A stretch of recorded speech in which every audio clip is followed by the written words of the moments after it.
우리를 위한 성탄. 작년에 여객선 사고가 있었고 많은 사람들이 목숨을 잃었습니다. 그 가운데서도 부부 사랑에 관한 이야기가 있습니다. 세르벨이라고 하는 여인이 남편의 희생 때문에 목숨을 건졌습니다. 세르벨은 프랑스 RTL 라디오 방송에 출연해 남편과 마지막 순간을 전했습니다. 그이가 저에게 바다로 뛰어들라고 했어요. 하지만 저는 수영을 할 줄 몰라 남편이 저에게 하나뿐인 구명조끼를 줬지요. 세르벨이 무서워서 발을 내딛지 못하자 구명조끼도 입지 않은 남편이 먼저 뛰어들었고 자신도 뒤따랐다는 것입니다. 세르벨이 바다에 누운 채로 남편을 부르자 걱정마, 나는 괜찮을 거야 라는 외침이 돌아왔다고 합니다. 하지만 당시 수온은 채 8도씨가 되지 않는 차가운 물이었습니다. 부부의 주위에는 아무도 없었습니다. 잠시 후 남편은 세르벨의 눈앞에서 사라졌습니다. 세르벨은 바다 위를 떠다녔습니다. 그러다가 인근 바위에서 구조 작업을 벌이던 주민들에 의해 발견돼 목숨을 구했습니다. 여러분, 남편이 하나밖에 없었던 구명조끼를 아내에게 준 이유가 무엇입니까? 그것은 아내를 자기 목숨보다 귀하게 여겼기 때문입니다. 즉 남편의 지극한 사랑 때문입니다. 여러분, 진정한 사랑이란 무엇일까요? 그것은 누군가를 대신해서 죽을 수 있는 사랑입니다. 수많은 사람들이 사랑 타령을 많이 합니다. 그러나 막상 죽음의 현장 앞에서 돌아서는 일도 많습니다. 배우자가 죽어가는 모습을 보고 도망가는 사람이 수도 없이 많습니다. 실제로 그 사람을 대신해서 죽을 용의가 없다면 진정한 사랑이라고 볼 수 없습니다. 사랑은 엄밀한 의미에서 죽음을 통해서 증명이 되는 것입니다.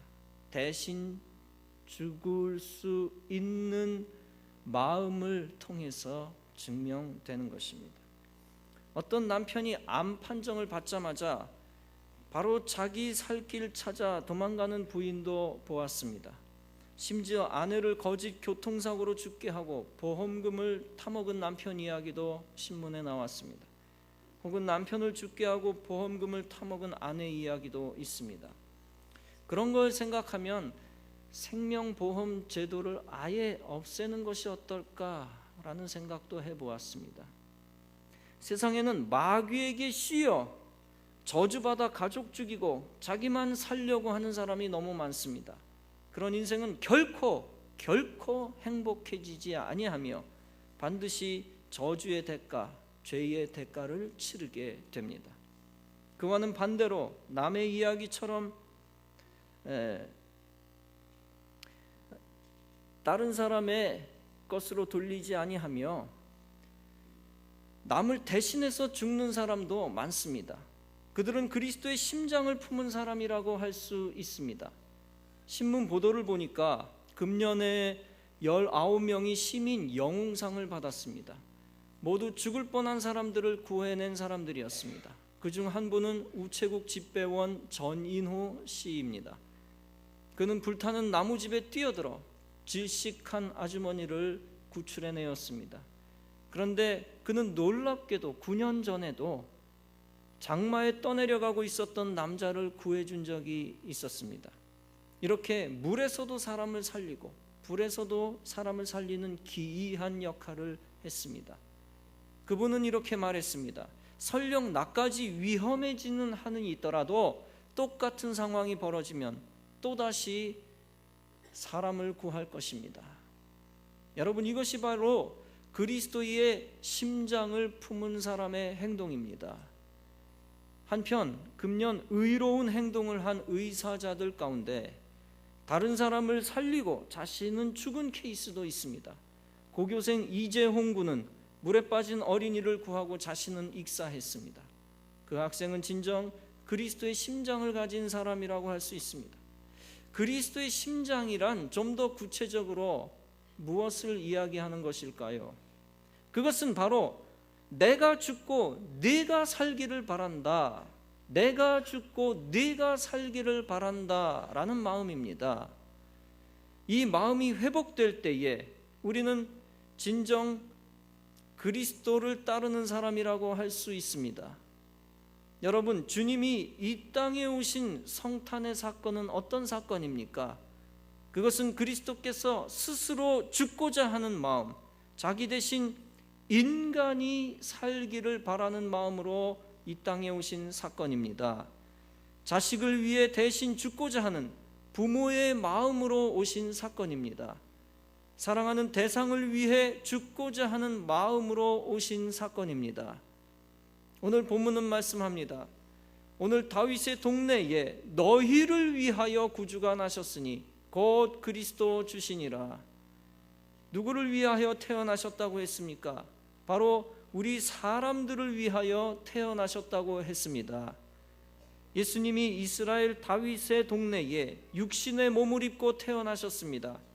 참 삼위일체 하나님이신 예수님이 인간 세상에 인간으로 태어나신 이유가 무엇입니까? 그것은 바로 인간을 위한 희생제물이 되시기 위함이었습니다. 희생제물이 없다면 어떻게 되겠습니까?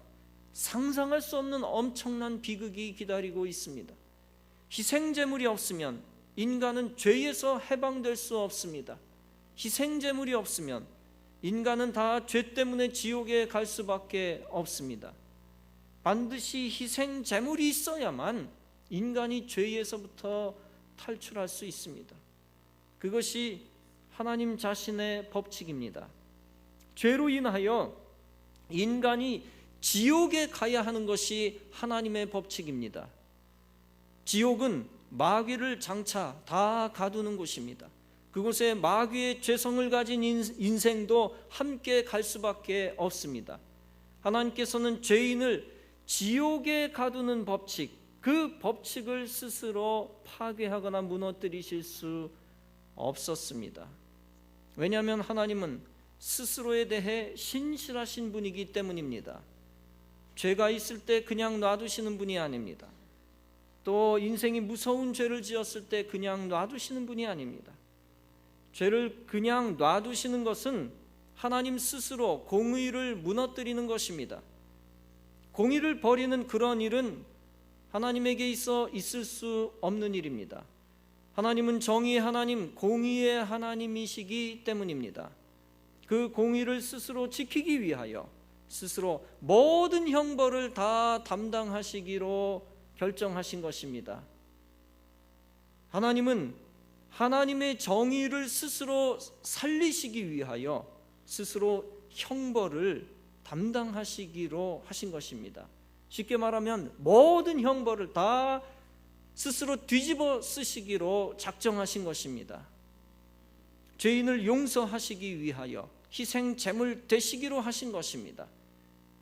그 희생제물 되시기 위하여 성령님에 의하여 동정녀의 몸에서 잉태하시고 그 몸을 통하여 인간으로 태어나신 것입니다. 인간으로 태어나시지 않으면 하나님은 인간을 위해 피를 흘리실 수 없습니다. 구약의 대속의 원리인 피 흘림의 죽음을 위하여 인간으로 태어나신 것입니다. 그 피 흘림의 사랑이 우주적인 하나님의 영원한 사랑인 것입니다. 바로 그 피 흘림의 죽으심을 위하여 사람 되신 사건이 바로 성탄의 사건임을 믿으시기 바랍니다. 영원한 영생의 선물을 인간에게 주시기 위해 인간이 되신 사건이 바로 성탄입니다. 그러므로 우리는 성탄을 통해 하나님의 사랑을 헤아릴 수 있습니다. 우리가 애완동물을 사랑한다면 잘 관리하고 기르게 될 것입니다. 심지어 극심한 애견가는 목욕도 시켜주고 사람이 먹는 것보다 더 좋은 음식을 줍니다. 동물병원에 정기 검진을 받으며 바로바로 치료해 줍니다. 사람은 아파도 동물은 아프지 않도록 배려를 하지요. 그리고 가족 이상으로 애지중지 기릅니다. 그러나 애완동물을 진짜 최고로 사랑하는 길이 하나 있습니다. 인간에게는 불가능한 일이지만 상상을 한다면 그 길이 있습니다. 바로 그 애완동물처럼 바뀌는 것입니다. 주인이 애완동물처럼 변신하는 것입니다. 사람이 실제 애완동물로 바뀌는 것만큼 그 애완동물에 대한 큰 사랑은 없을 것입니다. 그러나 그렇게 하는 것은 불가능하지요. 현실적으로 생물학적으로 불가능할 뿐만 아니라 실제 사람의 마음, 심리적으로도 불가능합니다. 그런데 우리 하나님이 인간을 위해 죽고자 하신 것은 그것보다 더 엄청난 사건입니다. 하나님은 죄 많은 인생들을 다 쓸어버리시고 다시 인간을 새 창조하실 수도 있었습니다.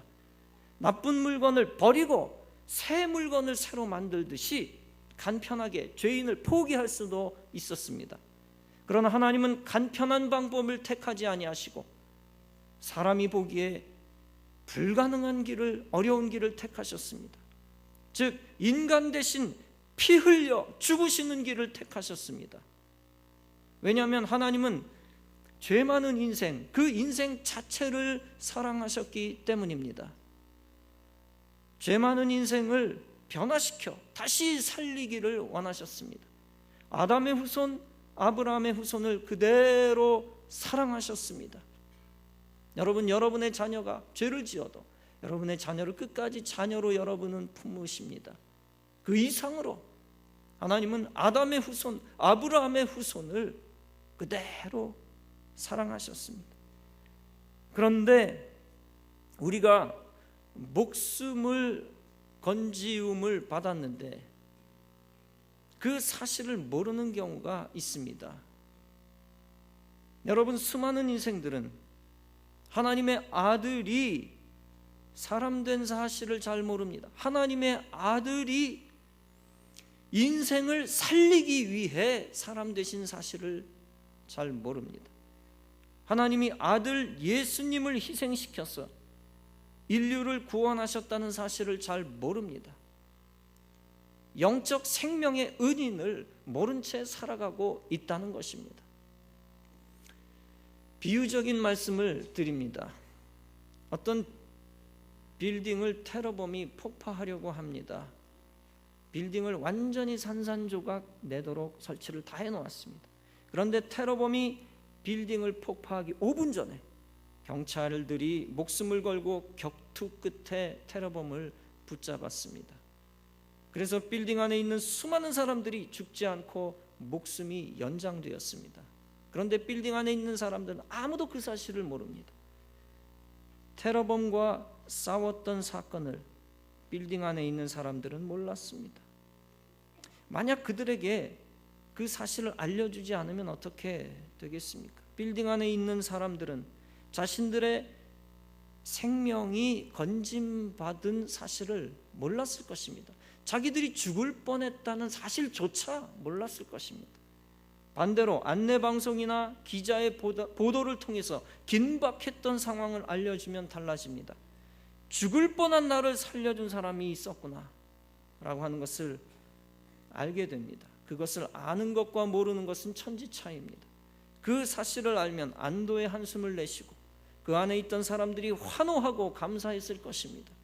그리고 자신들이 제2의 인생을 살게 된 것에 대해서도 감격했을 것입니다. 이렇게 많은 사람들이 육신의 목숨을 건져준 사람들을 알아차리면 감사할 줄 압니다. 그리고 육신의 목숨을 건져준 사람은 대개 알게 됩니다. 눈에 보이기 때문에. 그러나 안타깝게도 영적 생명을 건져주신 하나님을 몰라봅니다. 오히려 적반하장으로 욕을 하기도 합니다. 왜 이 땅에 교회가 이렇게 많습니까? 왜 성탄절을 빛내고 영화롭게 만듭니까? 마치 빌딩 속에서 목숨을 건진 사람이 아무 영문도 모르고 테러범을 제압한 경찰관을 욕하는 것과 비슷한 이치입니다. 심지어 왜 남의 빌딩 안에 들어와서 왔다 갔다 합니까? 라고 경찰에게 항변하는 것과 같습니다. 여러분, 목숨 건져 주었다는 사실을 모르면 은인에게도 덤벼드는 것이 인생입니다. 더욱이 영적 생명은 눈에 당장 보이는 것이 아닙니다. 육신의 죽음에서 구해준 것은 눈에 보여서 압니다. 물에 빠진 사람 건져주는 것은 옆 사람도 목격하고 자기 자신이 잘 알고 있습니다. 반면에 영혼을 영적 죽음에서 구해준 것은 당장 눈에 보이지 않습니다. 보이지 않으니까 그 은혜를 더 모르고 더 크게 반박을 합니다. 영적 생명을 구원해 주시기 위하여 다가오신 사건을 모릅니다. 그래서 반역을 합니다. 그러나 아무리 보이지 않는다 할지라도 영적 생명을 구해주러 오신 사건, 또 구해준 사건이 최고의 사건입니다. 목자들은 인류 구원을 위한 인류 최고의 사건을 천사들로부터 대표로 듣는 영예를 얻었습니다. 몰랐던 구원 사건을 알았기에 감사할 수 있었고 그 감격을 누릴 수 있었습니다. 목자가 들은 소식은 또다시 사람들에게 전해졌고 복음서에 기록이 되었습니다. 그리고 그 소식은 계속 대대로 전해지며 우리에게도 전해졌고 성탄절을 통해 계속 강조되고 있는 것입니다. 구원의 사건을 먼저 알아차린 우리들은 어떻게 해야 할까요? 무엇보다도 더욱 구원 사건을 사람들에게 알려주어야 합니다. 즉 하나님이 우리의 영적 생명을 구해준 사실을 반드시 사람들에게 알려주어야 합니다. 구세주가 인류의 영적 생명을 구원하셨다는 사실을 인간이 모르면 그 인간은 배은망덕한 존재가 되는 것입니다. 더 나아가 저주의 구렁텅이에 빠집니다. 성탄은 하나님이 인간의 영적 목숨을 건져주신 사건을 모르는 사람들에게 알게 해야 하는 그 시간입니다. 그래야 인생이 구원자의 은혜를 배반하지 않게 되고 감사하며 영광을 돌리게 됩니다. 그리고 구원자 그리스도를 온전히 믿고 구원의 기회를 얻게 될 것입니다. 그러므로 성경을 알려주는 것이 중요하며 복음을 전하는 것이 중요합니다. 사람들이 성경을 알고 성탄의 예수님을 알아차리면 그의 인생은 달라지는 것입니다. 사람들이 복음을 듣고 성탄의 구원자가 믿어지게 되면 그는 구원의 길을 가게 되는 것입니다. 그리고 다음과 같은 사실을 완전히 깨닫게 되는 것입니다. 내가 죄 때문에 지옥에 갈 뻔했지만 바로 예수님 때문에 살아나게 되었구나. 그 사실을 깨닫고 천국 생명을 얻고 천국 백성으로 살아가게 되는 것입니다. 여러분, 누군가가 누군가를 살려준 사건을 밝히는 것은 굉장한 소식입니다. 그것 이상으로 감격스러운 소식은 없습니다. 비유적인 이야기를 하나 더 해보겠습니다. 어떤 아이가 12살이 되었을 때 어머니가 말해줍니다. 얘야, 사실은 네가 3살 때 물에 빠졌는데 어떤 소년이 너를 건져주어 네가 살아난 것이란다 알려줍니다. 그 얘기를 들은 아이는 복합적인 감정 같습니다. 두려워합니다. 그러면 놀랍니다. 그리고 아주 감격해합니다. 두려우면서 감사하면서 감격해합니다. 과거에 내가 그랬었구나. 그래서 내가 목숨을 건졌었구나. 실제로 동영상을 제가 본 적이 있는데 외국에 있었던 일을 동영상으로 올려놓은 것을 본 적이 있습니다. 외국에서 4, 5살 아이가 백화점 에스컬레이터에서 장난치다가 3층 높이에서 뚝 떨어집니다. 그걸 위태하게 바라보았던 어떤 성인 남자가 달려가서 그 아이를 탁 받아냅니다. 목숨을 건졌습니다. 그 남자가 아이의 실제 아빠인지 제3의 인물인지는 설명이 없어서 모르겠습니다. 어찌됐건 그 아이가 만약 나중에 커서 그 동영상을 보게 된다면 어떤 느낌이 들까요? 아마 매우 무서우면서도 감격할 것입니다. 천사들이 성탄 전에 예수 탄생을 알려준 것은 엄청난 소식이었고 굉장한 위험이 있었습니다. 마치 대통령이 국민 앞에서 중대 발표를 할 때는 국민들이 긴장하며 듣는 것과 같습니다.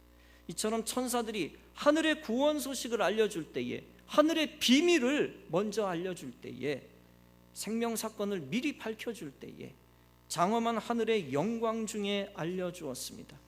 그래서 주의 영광이 그들을 두루 비추었다라고 했습니다. 그들이 무서워할 정도였다라고 했습니다. 그때 천사들이 말합니다. 무서워 말라.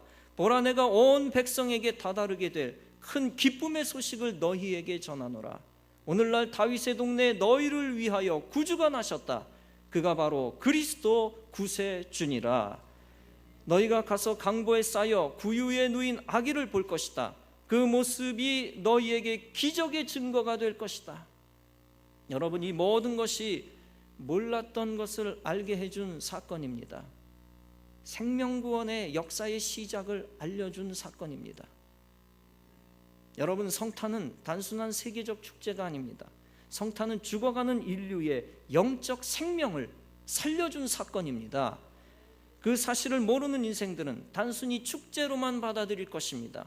그러나 그 사실을 믿음으로 아는 인생들은 감사와 찬송과 경배를 올려드릴 것입니다.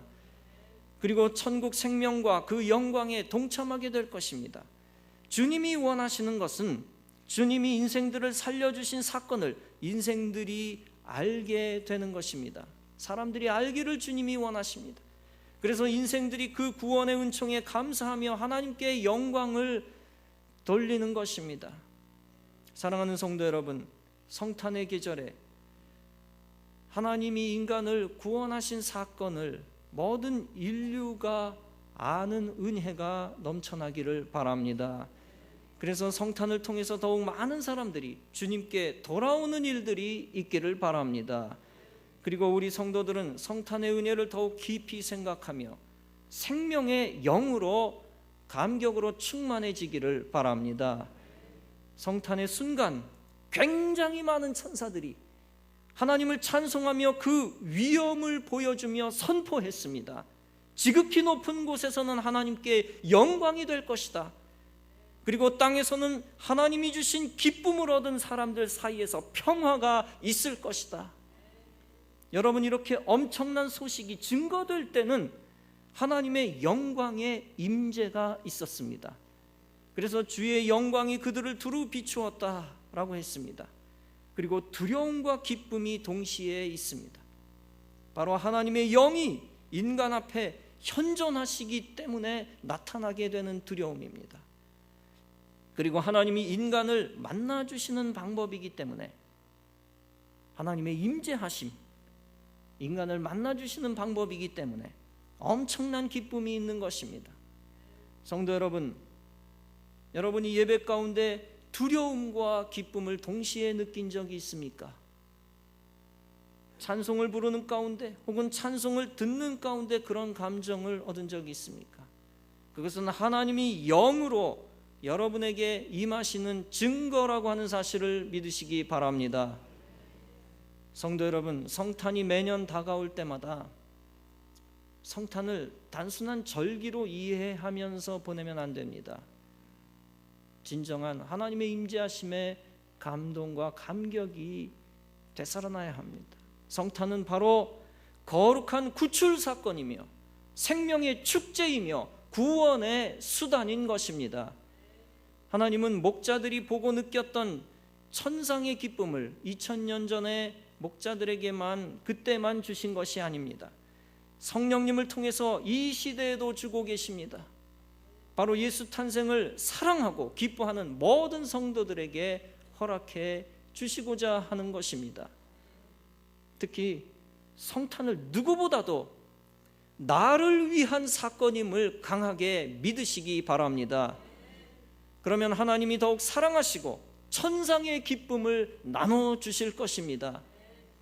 바로 성탄이 구원 사건의 시작이었음을 믿고 받아들이는 자에게 하나님께서 허락해 주시는 것입니다. 그런 기쁨은 단순히 세상에서 느끼는 기쁨과 다릅니다.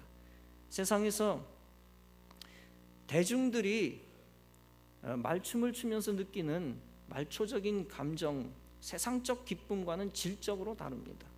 우리가 성탄을 기뻐할 때 성령께서 주시는 기쁨은 천상의 두려움과 천상의 기쁨이 공존하는 기쁨입니다. 하늘의 위엄과 하늘의 감격이 섞인 기쁨입니다. 그 기쁨은 하나님께서 성령을 통해 천사를 통해 주시는 기쁨입니다. 결코 세상에서 얻을 수 없는 기쁨입니다. 그 기쁨에 점점 사로잡히면 천국에 대해 더 사모하는 마음이 생기는 것입니다. 여러분, 누가 내 생명을 건져 주었는지 아는 것이 매우 중요합니다. 그래야 우리는 생명 건져준 자에 대해 감사하는 마음을 갖게 됩니다. 그래야 생명 건져주신 분을 믿어 완전한 구원을 얻게 되는 것입니다.